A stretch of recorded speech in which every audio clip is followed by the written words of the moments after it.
¿Están preparados para el evento más dramático de todos los siglos? Hoy vamos a hablar cuando las puertas se abren para salir.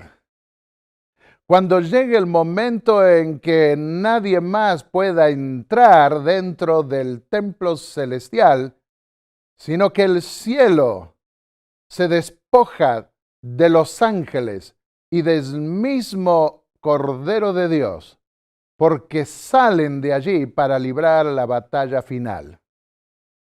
El Apocalipsis está lleno de cuadros que reflejan lo tremendo de esa situación final. Hay puertas que se abren y se cierran.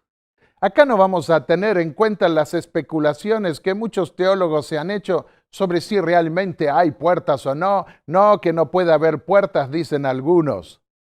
Muchos tienen células paganas griegas acerca de la naturaleza del mundo del futuro y piensan que van a pasar toda la eternidad tocando una guitarra en una nube. Pero la Biblia dice que allí está el árbol de la vida. La Biblia habla de un templo que está en el cielo, que tiene puertas y que se abran, y yo prefiero creer a los profetas, aquellos a quienes Dios llevó para contemplar todo eso y les reveló su gloria. Nuestra esperanza, dijo el apóstol Pablo en la epístola a los Hebreos, el capítulo 6, los versículos 19 al 20, penetra más allá del velo, donde Jesús entró por nosotros como nuestro precursor. Aquí vemos que el apóstol creía que había un velo y la esperanza va más allá del velo. Ese velo que conduce al templo del cielo y a toda la obra de redención y de intercesión que el Hijo de Dios iba a llevar en ese lugar. Y Él entró allí como nuestro precursor. Si Él entró primero, es porque nosotros vamos a ir después. En la inauguración del templo terrenal, ambas puertas, la del lugar santo y la del lugar santísimo, se abrían. Moisés entró a ungir el arca del pacto y luego ungió los muebles del lugar santo. La gloria de Dios penetró después de consumir el sacrificio en el patio, penetró al interior, al lugar santísimo, y allí quedó. Con él ungirás, dice Éxodo 30, versículos 26 y 27, el arca del testimonio, la mesa, el candelabro y el altar del incienso. Cuando se inauguró el templo de Salomón, dice 1 Reyes 8:10, la nube llenó la casa del Señor. Y así, en esa inauguración, Salomón elevó a Dios una oración y la gloria de Dios descendió. Y dice el versículo 11 de 1 Reyes 8, los sacerdotes no pudieron quedar allí para ministrar por causa de la nube, porque la gloria de Dios había llenado la casa del Señor. De manera que en la inauguración la gloria de Dios penetró, llenó la casa, y cuando la gloria de Dios llenaba todo el templo, nadie podía entrar. Hasta que la puerta del lugar santísimo no se cerró, nadie pudo entrar en el lugar santo para ministrar. Los dos hijos de Aarón entraron y fueron quemados.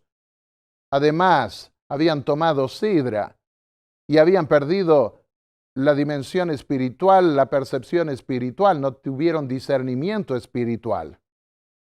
Y entraron con fuego extraño, no con ese fuego que Dios había encendido del altar. En la primera visión, Juan ve a Jesús en el lugar santo del templo celestial. Juan está viviendo en la parte final del primer siglo. Ve a Jesús ministrando en el lugar santo. A la sexta iglesia Jesús le abre la puerta del juicio al lugar santísimo del templo celestial, de esa sexta iglesia apocalíptica. Le dice el Señor, el que tiene la llave de David, el que abre y ninguno cierra, y cierra y ninguno abre, he abierto ante ti una puerta que nadie puede cerrar. Apocalipsis 3, versículos 7 y 8. Y entonces la iglesia de la Odisea, que significa juicio del pueblo, vive inmersa dentro de esa puerta del trono de Dios. Y dice Apocalipsis 3:21 que esa iglesia que viviría en su dimensión profética en la época del juicio, a esa iglesia se le promete el trono que está en el lugar santísimo. Y se le dice, al que venza. Qué triste. En ninguna iglesia todos se van a salvar, porque muchos son llamados y pocos elegidos. Ojalá que estemos entre los elegidos. Ninguna iglesia salva por autonomacia. Dice, al que venza le daré que se siente conmigo en mi trono, así como yo vencí y me senté con mi Padre en su trono. La puerta al lugar santo se abría durante el año y el sacerdote ministraba frente al altar, pero el velo del lugar santísimo estaba cerrado. La puerta al lugar santísimo se abría en el día de la expiación, al final del año litúrgico israelita que constaba de 7 meses. Y así se abría la puerta a esa conclusión del ministerio del año. Y cuando vamos a Apocalipsis 4:1 vemos que se abre una puerta y hay una invitación de parte de Dios, del Cordero de Dios. Sube acá y ve el trono de Dios y ve a Dios sentado sobre su trono. Ve al anciano de días, si queremos usar el término de la misma visión que vio Daniel en el capítulo 7. En el capítulo 5 y en el versículo 7 dice, tomó el libro de la mano derecha del que estaba sentado en el trono. ¿Dónde colocamos los 4 querubines y el libro de la ley o pacto o testimonio? En el templo de Salomón, además de los 2 querubines que estaban sobre la cubierta del arca, Salomón mandó hacer 2 querubines más, totalizando 4 querubines esculpidos rodeando el trono que estaba simbolizado por el arca. 1, 2, 3 y 4. ¿Qué dijo Dios a Moisés con respecto al libro de la ley, al libro del juicio? Deuteronomio 30:26 le dijo, ponedlo al lado del arca. Así que el libro de la ley fue puesto al lado del arca en el lugar santísimo. En la 7ª trompeta fue abierto el templo de Dios que está en el cielo y quedó a la vista el arca de Dios en su santuario. Apocalipsis 11:19. Es la época del juicio, porque se airan las naciones y Dios viene a juzgar. Dios hace un juicio para dar la recompensa a los justos. En Apocalipsis 15:5, cuando se derraman las plagas finales, cuando se terminó el juicio, cuando se terminó la intercesión celestial, dice el apóstol Juan, después miré y vi que se abrió en el cielo la tienda del pacto. La vincula a la tienda del pacto, al templo que está en el cielo. ¿Cuál es esa puerta? La única puerta que quedaba cerrada era la del lugar santo, porque para entrar al lugar santísimo debía cerrar la puerta al lugar santo. Así estaba indicado antiguamente, así se hacía en el antiguo templo de Israel, que era figura, copia o sombra del templo celestial. De manera que en la 7ª trompeta, cuando se inicia el juicio en la fase final del ministerio de Cristo en el templo celestial, se abre una puerta y se ve el arca del pacto. Pero cuando termina ese ministerio, ahora se abre todavía una puerta. ¿Cuál puerta es? La puerta que va a hacer que todos los ángeles de Dios, Cristo mismo, salgan de allí y vengan para dar el pago a cada uno según fuere su obra en este mundo. Por fin habrá terminado la intercesión y la decisión sobre quiénes se salvarán y quiénes se perderán habrá llegado a su fin se habrá consumado. Se abría esa puerta final para salir. Y esto es lo que vemos en el Apocalipsis. Hay puertas que se abren para entrar, pero estas últimas son para salir. En el día de la expiación, cuando el sumo sacerdote terminaba de interceder en el lugar santísimo, salía, dice Levítico 16:17, hasta que salga y haya terminado la purificación o expiación por la congregación de Israel, también por el templo que había vindicado o purificado. Y entonces salía el sumo sacerdote y daba la triple bendición arónica. El Señor te mire con amor y te dé paz. Números 6, 24 al 26. Primero dice, el Señor te bendiga y te guarde. El Señor haga resplandecer su rostro sobre ti y te conceda su bondad. Así también Cristo iba a salir, va a salir realmente de ese templo celestial habiendo terminado su intercesión para dar la bendición de la vida eterna a aquellos que habrán confiado en Él.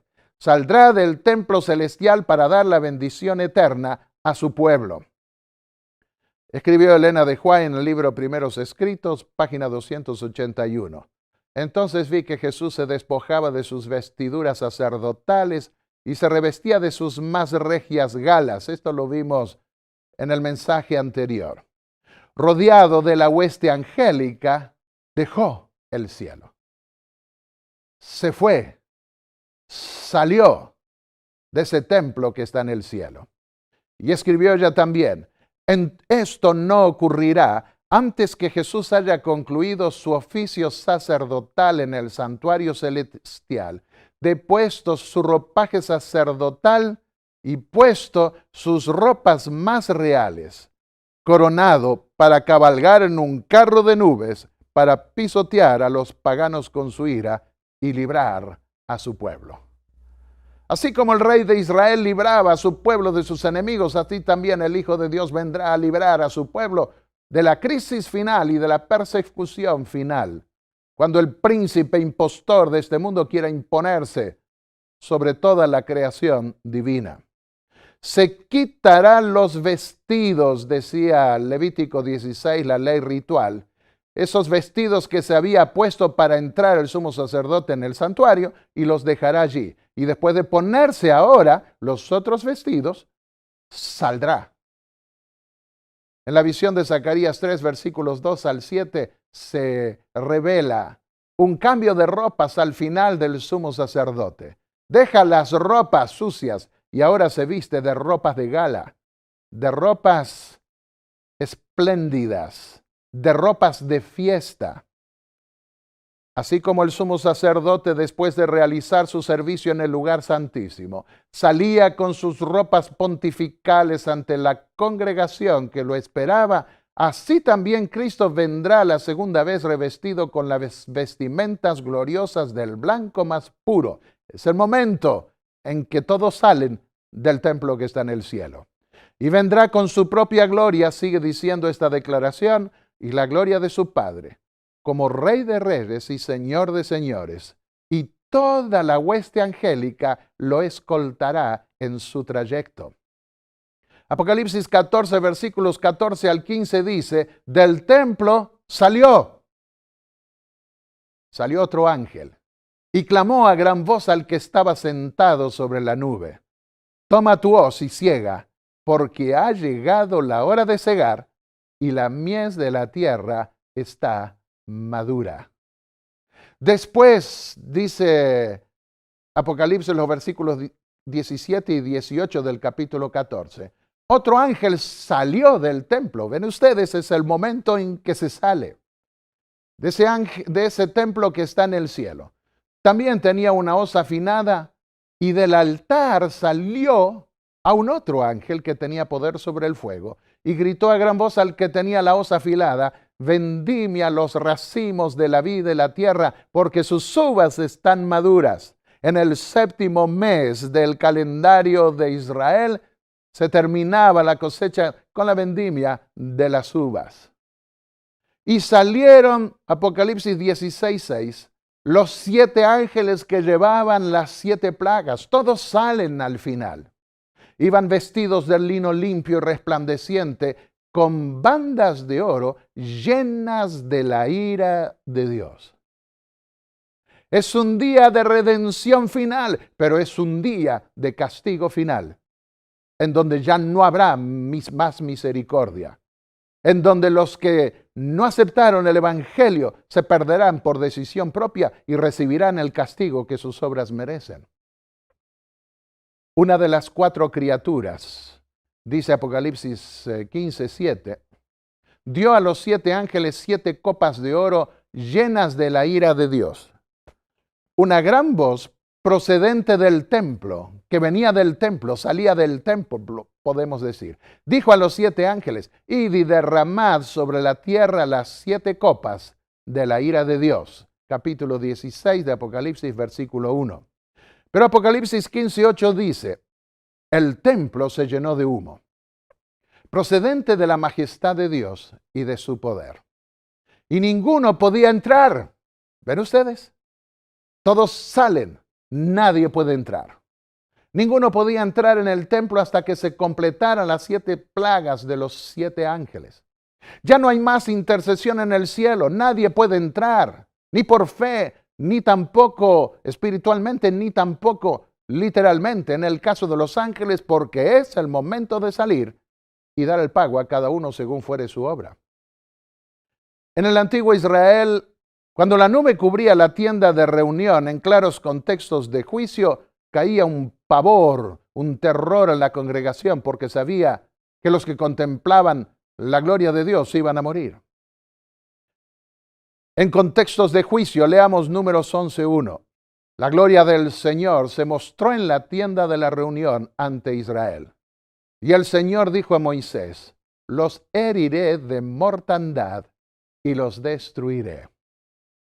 En el capítulo 14 de Números, versículos 10 al 12. Un día el pueblo se quejó a oídos del Señor, y se encendió en ellos un fuego del Señor y consumió un cabo del campamento. Por misericordia Dios cubría esa gloria en una nube, pero cuando la nube comenzaba a despejarse y la gloria de Dios aparecía desnuda, era un día de juicio. Número 16, 41 al 46. Cuando gran parte de la congregación se unió a la rebelión de Coré, Datam y Abiram, dice así: cuando la congregación se juntó contra Moisés y Aarón, miraron hacia la tienda de la reunión y vieron que la nube lo había cubierto, y apareció la gloria del Señor. Apartaos de esta congregación y los destruiré en un momento, dijo Dios a Aarón y a Moisés. Pero Aarón intervino, y aunque hubo mortandad, hubo perdón o hubo misericordia para muchos del pueblo de Israel. En el capítulo 6 de Isaías, versículos 1 al 5, Isaías entendió el significado de la nube que envolvía el templo de Dios.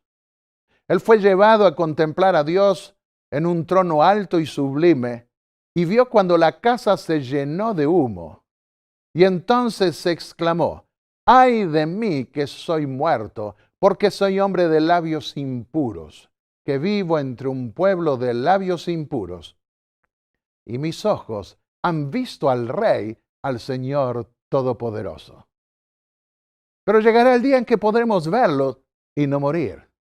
Y para que eso ocurra debe ocurrir lo que ocurrió con Isaías en ese momento. Un ángel vino con un carbón encendido del altar, tocó sus labios y dijo: has sido limpiado de tu pecado. En Ezequiel el capítulo 10 y el versículo 1 dijo el profeta: miré en la expansión que estaba delante del trono. Y dice: y vi sobre la cabeza de los querubines, de los ángeles que llevaban el trono móvil de Dios. Vi sobre la cabeza de los querubines como una piedra de zafiro semejante a un trono. Ezequiel capítulo 1, versículos 12 al 13 dice: parecían brasas encendidas. Un fuego se movía entre ellos. Ese fuego resplandecía y emitía relámpagos. Andaban hacia donde el Eterno los movía, y al andar no se volvían. Y vi una rueda sobre la tierra junto a cada querubín, dijo Ezequiel. Resplandecían con el fulgor del crisólito. Parecía como si una rueda estuviera dentro de la otra, y sobre el trono había una semejanza de hombre sentado. Desde su cintura para arriba era como bronce resplandeciente, y para abajo como un fuego rodeado de una brillante luz. Una expansión a manera de cristal imponente extendido estaba encima de sus cabezas, dice. Semejante al arco iris era esa visión que vio, que se ve en las nubes el día que llueve. Así era el resplandor que lo rodeaba. Hacia donde iba el espíritu iban los querubines, y las ruedas se levantaban con ellos, porque el espíritu de los querubines estaba también en las ruedas, sus alas estaban extendidas. Esa fue la visión de Ezequiel y su descripción. Y concluye diciendo en Ezequiel 10, el versículo 2. Y dijo Dios al hombre vestido del lino. El vestido del lino en hebreo es bad. Aquí era la ropa que usaba el sumo sacerdote que se ponía para oficiar en el lugar santísimo. Y dijo, entra en medio de las ruedas debajo de los querubines, llena tus manos de brasas encendidas de entre los querubines y espárcelas en la ciudad. Esto es lo que vemos en Apocalipsis 8, el versículo 5. Lo arrojó a la tierra y hubo truenos y voces, relámpagos y un terremoto. Esto en relación con la conclusión de la obra de intercesión en el templo celestial. Continúa diciendo Ezequiel el capítulo 10, los versículos 3 y 4. Y la nube llenaba el atrio interior. Entonces la gloria del Señor se levantó del querubín y pasó al umbral de la puerta. Y el templo se llenó de la nube, y el atrio se llenó del resplandor de la gloria del Señor.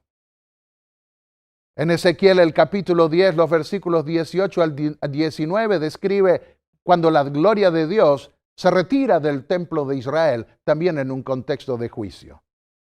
Cuando la gloria de Dios llenaba el templo, eso podía ocurrir en la inauguración. Nadie podía entrar hasta que quedaba recluida esa gloria en el lugar santísimo. Y cuando la gloria de Dios se retiraba del templo en contextos de juicio, otra vez no era el momento de entrar, sino de salir.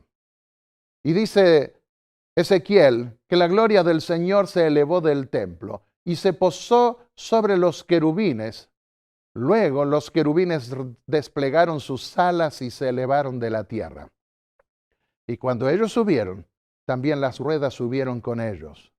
Se pararon a la entrada oriental de la casa del Señor y la gloria del Dios de Israel estaba sobre ellos. A la entrada oriental.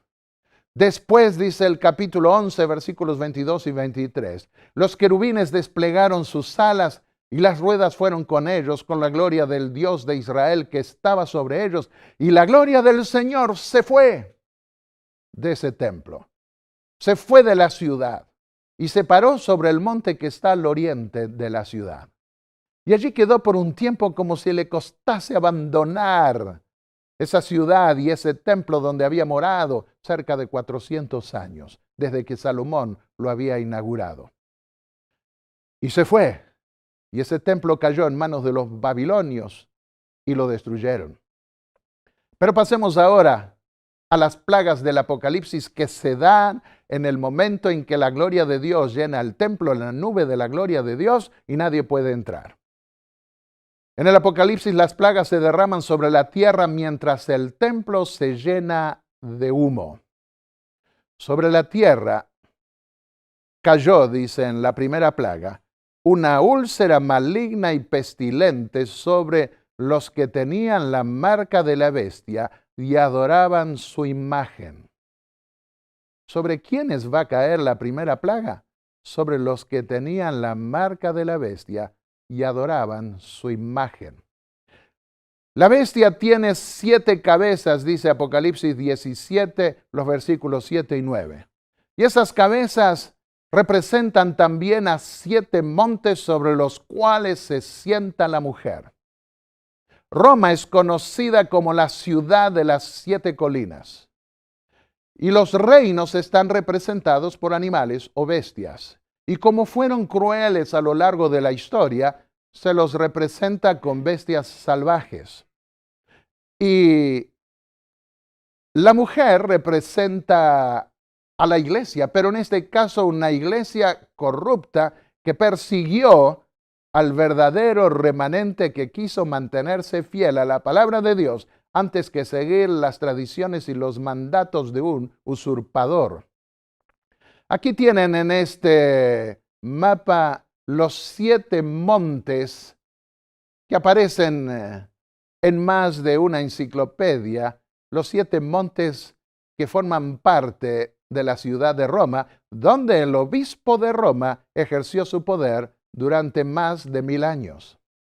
La mujer es un símbolo de una iglesia que se prostituye con los gobernantes de la tierra en el Apocalipsis 17. Y la bestia tiene que ver con su desempeño político porque se apoyó en los reinos de este mundo para ejercer su dominio. Y la representa, a esta mujer, la representa el vidente de Patmos como sentada, como cabalgando el poder político. Apocalipsis 13, versículos 16 y 17, dice que terminaría un reino, un gobierno, ordenando que ninguno pueda comprar ni vender sino el que tenga la marca o el nombre de la bestia o el número de su nombre. Apocalipsis 14, 9 al 10, dice, por el contrario, que si alguno adora a la bestia y a su imagen y recibe su marca en la frente o en la mano, beberá del vino de la ira de Dios, vaciado puro en la copa de su ira, y será atormentado con fuego y azufre ante los santos ángeles y ante el Cordero. Esta confrontación final está por llegar. Por un lado, aquellos que no reciban la marca de autoridad del pontificado romano que se extenderá sobre el mundo, ellos no podrán comprar ni vender. Y ya los gobiernos del mundo más fuertes están aplicando los que se conoce como boicot, que no se pueda comprar ni vender todo aquel o todo gobierno que no se sujeta a los principios de gobierno de las naciones líderes de este mundo. Pronto esa discriminación que es racial en algunos casos se hará religiosa y los que no acepten el predominio de esa autoridad y de esa marca que se pondrá, ellos van a recibir esa amenaza de morirse de hambre. Si alguno adora a la bestia, dicen, sin embargo, el último mensaje angélico, los que dan el mensaje final al mundo, y recibe su marca en la frente o en la mano, beberá del vino de la ira de Dios, vaciado puro en la copa de su ira, y será atormentado con fuego y azufre ante los ángeles de Dios y ante el Cordero. Estos son los 144,000, los que no recibirán la marca de la bestia y del anticristo. Ellos serán los que darán el mensaje final. Y los 144,000 serán los únicos que no recibirán ni la marca ni el nombre de la bestia. Apocalipsis 14:1. Miré y vi al Cordero de pie sobre el monte Sión, y con él 144,000 que tenían el nombre del Cordero y el nombre de su Padre escrito en sus frentes. El nombre del Cordero y de su Padre, ¿quiénes lo tienen? Los 144,000. El nombre de la bestia y su número y su marca, ¿quiénes? Todos los demás habitantes de la tierra. Apocalipsis 13, los versículos 12 al 17. ¿Dónde puso Dios su nombre en la antigüedad? En su templo, en el lugar de su presencia. En la oración inaugural del templo de Salomón, dijo el rey, 1 Reyes 8:29, estén tus ojos abiertos día y noche sobre esta casa, sobre este lugar del cual has dicho, mi nombre estará allí. Mi nombre estará allí. Deuteronomio 12:5 nos dice que la tienda de la reunión donde Dios moraba era la morada de su nombre. Era la tienda del nombre de Dios. Vamos a 2 Samuel 6, versículo 2, y nos identifica mejor el lugar donde estaba el nombre de Dios. El arca de Dios que lleva el nombre del Señor Todopoderoso que habita en querubines. ¿Por qué el arca llevaba el nombre? Porque allí estaban los 10 mandamientos con el nombre de Dios. Dijo también Dios en su ley, Levítico 22, 31 al 32. Guardad mis mandamientos y cumplidlos, yo soy el Señor, no profanéis mi santo nombre. Ezequiel 20, 12, a través de este profeta Dios dijo, también les di mis sábados para que fueran una señal entre yo y ellos, para que supieran que yo soy el eterno Jehová, el que los santifico. Vamos a la epístola a los Hebreos, el capítulo 8 y el versículo 10, y dice que el sello de Dios y la ley de Dios deben estar en la frente de los hijos de Dios. Dice, pondré mis leyes en la mente de ellos y las escribiré en su corazón, y seré su Dios, y ellos serán mi pueblo. Queremos que Dios sea nuestro Dios, que nosotros seamos su pueblo.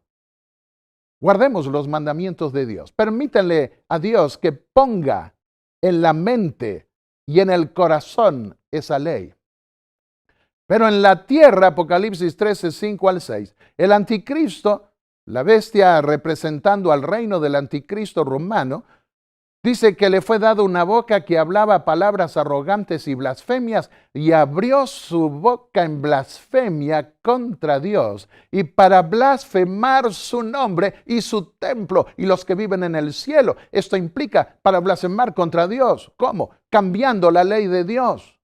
Hablando contra la ley de Dios tal cual Él la escribió. Eso es blasfemia. Eso es pretender querer ocuparle el lugar de Dios en forma impostora.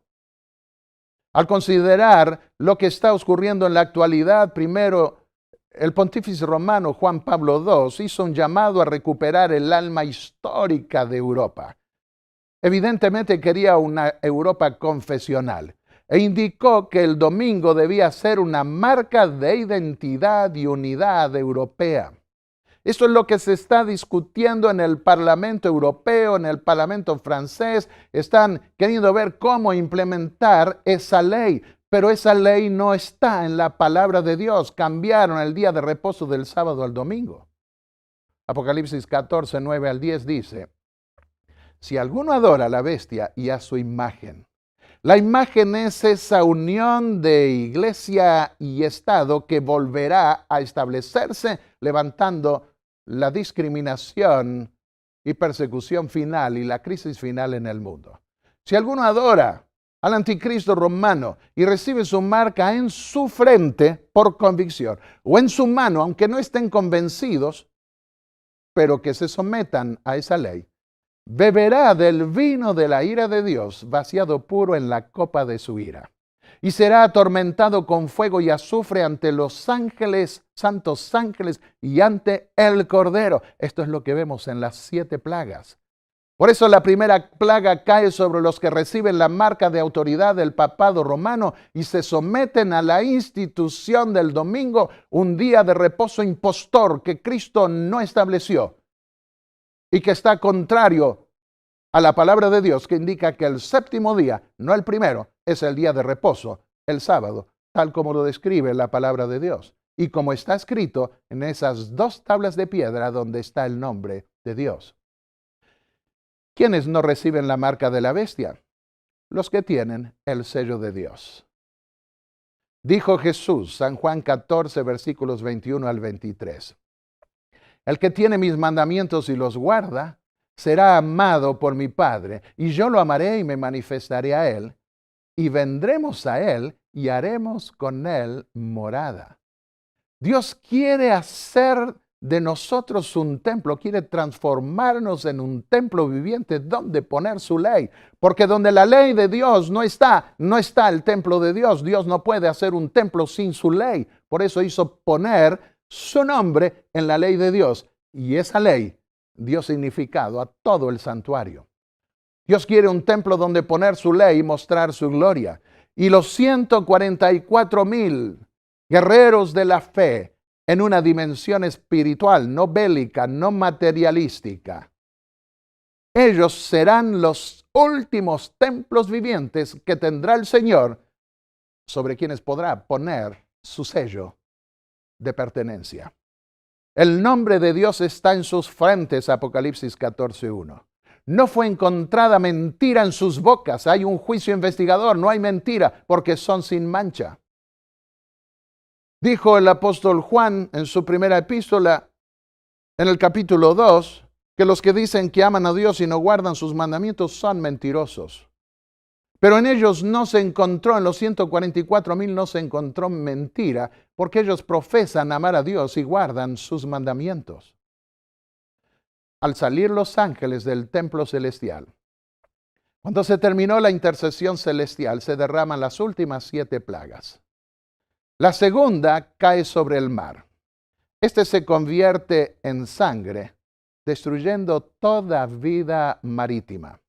No será total, esas plagas serán parciales, que irán marcando el paso de los juicios de Dios. La tercera cae sobre los ríos y fuentes de las aguas, que se transforman en sangre. ¿Y qué dicen los ángeles de Dios con estos juicios divinos? Señor, ten misericordia de esta pobre gente. No, ellos tienen todo el legajo. Ellos tuvieron la oportunidad de investigar. Vieron que despreciaron los llamados de misericordia. Y ahora Dios es justo y reconocen, justo eres tú, Señor, porque has hecho justicia. Por cuanto ellos derramaron la sangre de los santos y los profetas, también tú les das a beber sangre. Y oí que desde el altar respondían, cierto, Señor Dios Todopoderoso, tus juicios son verdaderos, son justos los juicios de Dios. Aquí nosotros vemos que el altar desde donde habían clamado los mártires, según lo que vemos en el 5º sello, ahora ya no es más un altar de intercesión. De allí, desde donde llegaba el clamor de su pueblo y Dios respondía con misericordia, ahora vienen los juicios divinos. El altar deja de ser un lugar de intercesión para transformarse en un lugar de condenación. El profeta Jeremías habló del castigo sobre Babilonia, siendo esencialmente la venganza del Señor nuestro Dios, la venganza de su templo, la venganza del gobierno divino contra los que blasfeman de su nombre del templo de Dios y los que moran en el cielo, falsificando una representación terrenal en un contexto impostor. La 4ª plaga cae sobre el sol. Dice el Apocalipsis, le fue dado quemar a los hombres con fuego. Hoy se está hablando de calentamiento global. Se teme que este mundo vaya a ser destruido porque los cuadros están siendo cada vez más desalentadores. Muchos han politizado estas discusiones. Y los hombres se niegan a querer transformar su sistema de mayordomía de esta creación. Hay naciones que apoyan, otras que no, otras que apoyan nominalmente, etc. No vamos a entrar en los detalles. Pero se habla del calentamiento global y en la 4ª plaga el sol va a quemar a los hombres con fuego. Los hombres se quemaron con el gran calor y blasfemaron el nombre de Dios que tiene poder sobre estas plagas y no se arrepintieron para darle gloria, dice este mensaje. ¿Recuerdan ustedes cuál es el primer mensaje angélico? ¿Qué es lo que dice Apocalipsis 14:7? Temed a Dios y dadle gloria, porque la hora de su juicio ha llegado. Pero ellos rechazaron ese mensaje. Y ahora ni por las buenas ni por las malas se arrepienten delante de Dios. El propósito de las plagas es mostrar que ni por las buenas ni por las malas Los hombres que van a ser destruidos se arrepienten. El Espíritu de Dios se ha retirado completamente de la tierra. Y cuando se rechaza la obra del Espíritu de Dios, no hay otra solución, no hay otra salida, no hay posibilidad de convertirse. Y ya el Espíritu de Dios se retiró de la tierra para ese momento final. Gracias a Dios que ese Espíritu sigue obrando y hay esperanza para ti y para mí si queremos realmente consagrarnos de corazón al Señor y prepararnos para esos juicios finales y para recibir la recompensa eterna. Dios es justo. Los ángeles vuelven a mostrar que Dios es justo al dar el castigo. Temed a Dios y dadle gloria. Era el llamado final que se dirigió a toda nación, tribu, lengua y pueblo. Y estos que los proclaman, los 144,000 que estarán vivos cuando el Señor venga, es un número simbólico, por supuesto, tienen el nombre del Cordero y el nombre de su Padre escrito en sus frentes. Ellos se arrepintieron para darle gloria a tiempo y no recibirán de las plagas finales. La primera plaga cae sobre la tierra. La segunda plaga cae sobre el mar. La tercera sobre los ríos. Todo lo que es el sustento de los seres humanos les es quitado. La cuarta cae sobre el sol que quema como fuego. Y veamos ahora la quinta trompeta. El quinto ángel derramó su copa sobre el trono de la bestia, sobre Roma mismo, sobre el obispado romano. Cae ahora la copa de la ira de Dios, Apocalipsis 16:10. Apocalipsis 17:4, hablando de la mujer simbolizada por Babilonia que se refiere a Roma, dice, en su mano esta mujer que representa a la iglesia tenía una copa de oro llena de abominaciones y de la inmundicia de su fornicación. Y esta mujer estaba vestida de púrpura y escarlata. Y la bestia en Apocalipsis 17:4 es escarlata, ha sido transformada por una falsa religión. Lo digo con dolor, pero de esto depende la vida eterna y no tengo más remedio que decirlo. Y además, a Dios no se lo puede engañar y Dios no se deja impresionar por las ceremonias y las pompas y las glorias que los hombres buscan en la tierra, sino que la verdad de Dios debe penetrar en el corazón de cada uno. Su reino, dice, se volvió tenebroso y se mordían sus lenguas de dolor. ¿Y qué hicieron? Se arrepintieron, clamaron a Dios, perdónanos. No, se enfurecieron, blasfemaron al Dios del cielo por sus dolores y sus úlceras y no se arrepintieron de sus obras. No hay posibilidad de arrepentimiento cuando el Espíritu de Dios se retira de la tierra. Cuidado con rechazar los mensajes divinos, porque esa voz que llama la conciencia puede irse perdiendo a fuerza de resistirla. El único poder que puede transformar el corazón es el del Espíritu Santo. No nos cansemos de repetirlo. Pero estos hombres rechazaron el mensaje que Dios les envió y ahora se prueba que el Espíritu se retiró y nada puede cambiar ya los corazones. La salvación es por gracia, no por obras. La sexta plaga. El sexto ángel derramó su copa sobre el gran río Éufrates. Algunos están esperando el Armagedón allá por el Medio Oriente. No, si Babilonia tiene un valor simbólico, también su río. Y su agua se secó para preparar el camino para los reyes que vienen del oriente. ¿Cuál es el símbolo? Está en Apocalipsis 16:12. En el antiguo Israel, cuando los israelitas, los judíos, estaban cautivos en Babilonia, ellos esperaban la venida del rey Ciro, el rey persa, el rey del oriente, para liberarlos. Ciro, el antiguo rey del oriente, desvió el río, conquistó Babilonia y dio libertad a los cautivos. En otra conferencia yo explico más en detalle todos estos hechos. Y ahora en el Apocalipsis, ¿a qué representan las aguas de ese río? Dice el capítulo 17, versículo 15. Las aguas que viste donde la ramera, Roma, se sienta, son pueblos y muchedumbres, naciones y lenguas. La mujer que viste es aquella gran ciudad que impera sobre los reyes o gobernantes de la tierra. No hay vuelta que darle. Así ocurrió durante más de un milenio, por 1260 años, en Europa, en la era medieval. La Iglesia Católica Romana es la única iglesia que es también una ciudad o un país. Es el Vaticano. ¿Qué significa el secamiento de las aguas en la sexta plaga? Roma pierde en los momentos finales el apoyo de las multitudes que se enfurecen al saber que fueron engañadas y están eternamente perdidas. Dice Apocalipsis 17:16, aborrecerán a la ramera y la dejarán desolada y desnuda, devorarán su carne y la quemarán a fuego. Así ocurría cuando se daba el divorcio entre los paganos, entre los cananeos, en la época del antiguo Israel. Los padres y los hijos desnudaban a la madre y esposa prostituta que se había prostituido, la golpeaban y la echaban desolada y desnuda.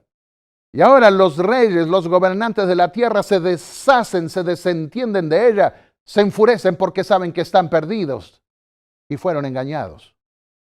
Después de imponerse sobre los gobiernos del mundo, estos se vuelven contra ella con furia. En el libro El conflicto de los siglos hay un corto párrafo que describe esos momentos de desgarro, esos momentos de derramamiento impresionante que se darán momentos antes de la venida del Señor.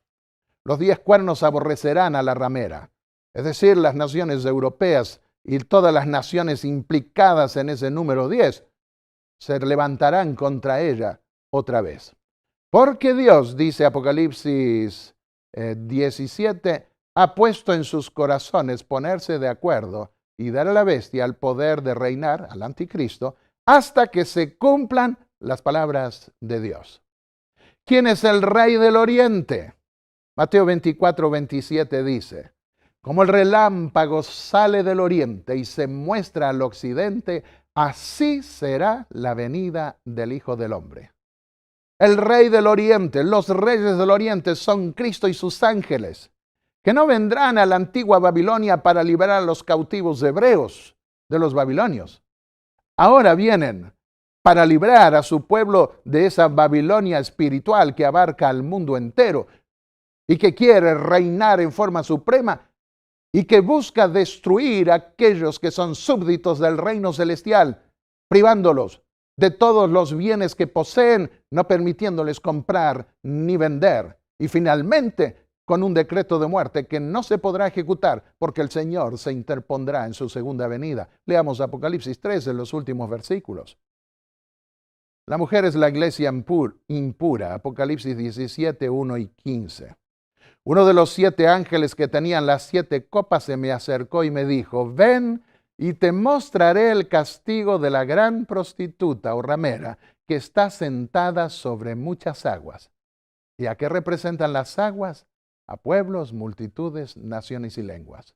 No está en un lugar aislado, sino está ante grandes imperios, ante grandes movimientos de gente. Y llegamos a la séptima plaga.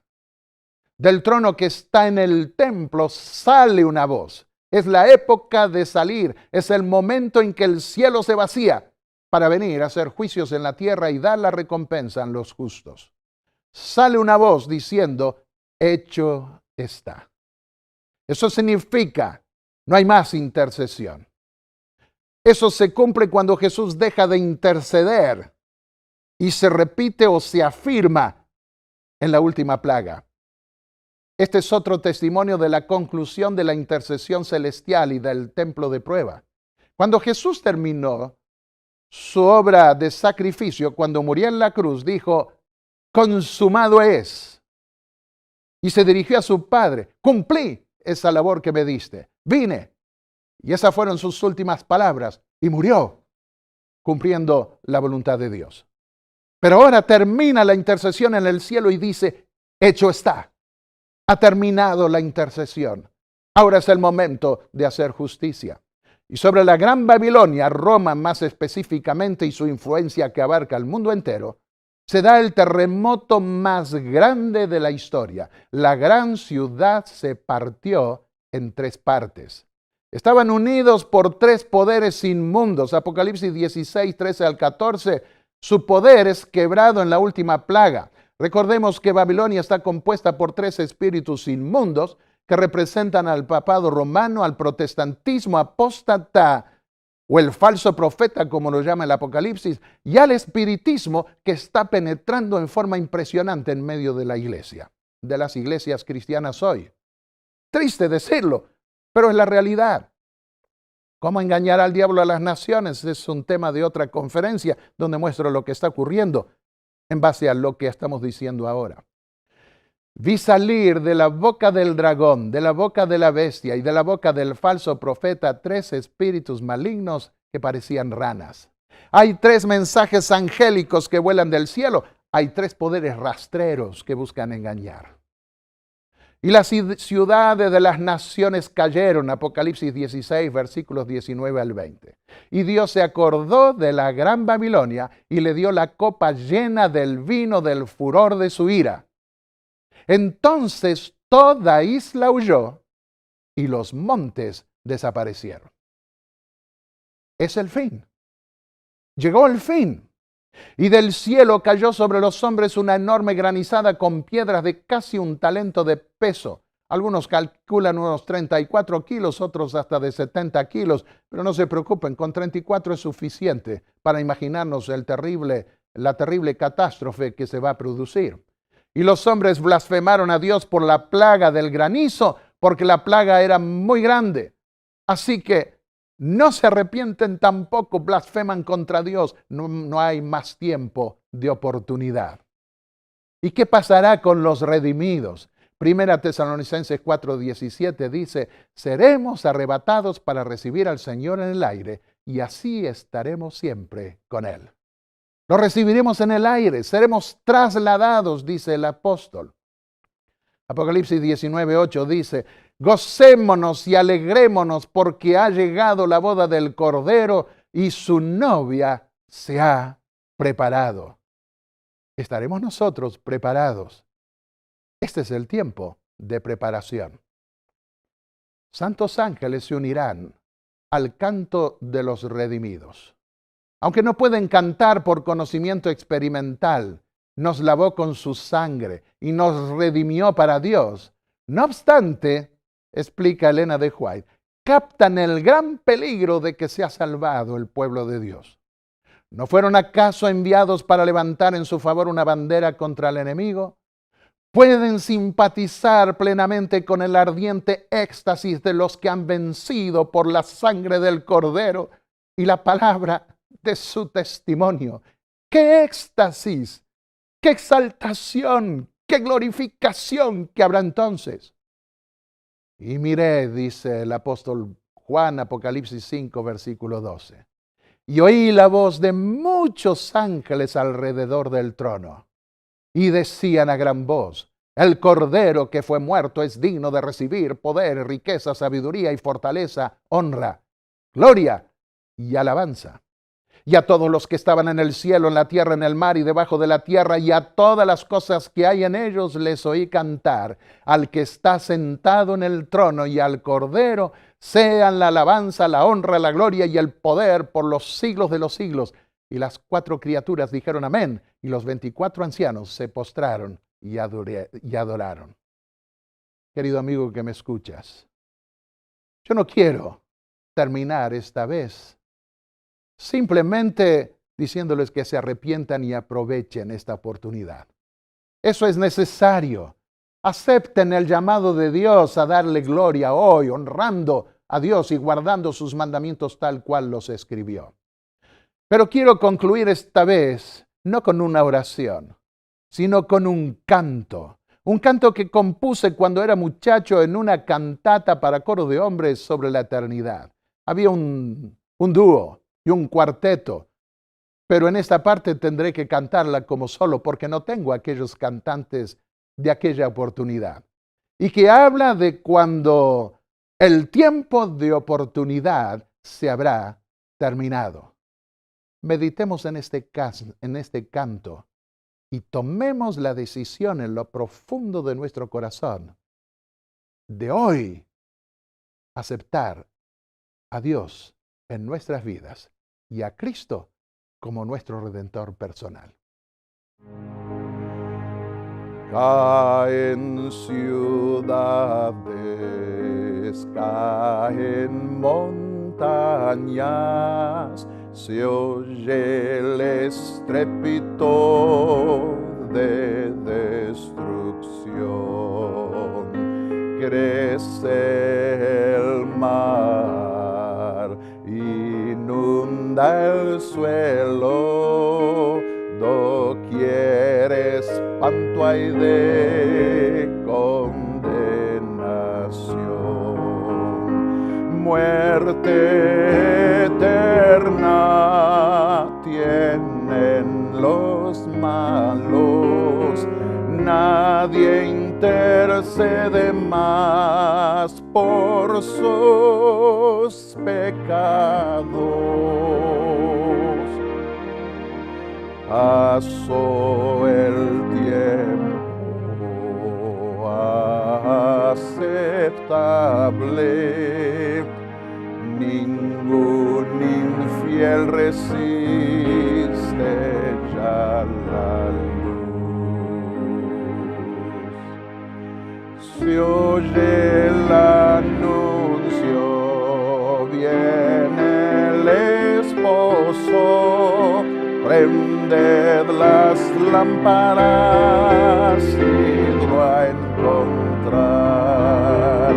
Vienen las fatuas, piden aceite, no les conceden pues, tarde es ya. En vano claman buscando asilo, las puertas no se abrirán jamás. Lloran su muerte, no su pecado, triste resuena el eco de dolor. Lloran su muerte, no su pecado, triste resuena el eco de dolor. Triste resuena el eco de dolor. Triste